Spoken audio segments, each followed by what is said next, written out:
సంబంధములో అవగుణములు గుణములుగా భాసిల్లుతాయి.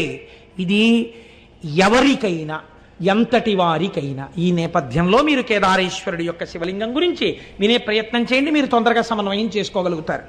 ఇందులో ఆ హిమాలయ పర్వతాల దగ్గర మహానుభావుడు ఆ కేదారేశ్వరంలో ప్రతిరోజు కూడా ఆ నరనారాయణులు ఒక పార్థివలింగాన్ని అక్కడ ఉంచి ఆ పార్థివలింగాన్ని ఆరాధన చేస్తుండేవారు.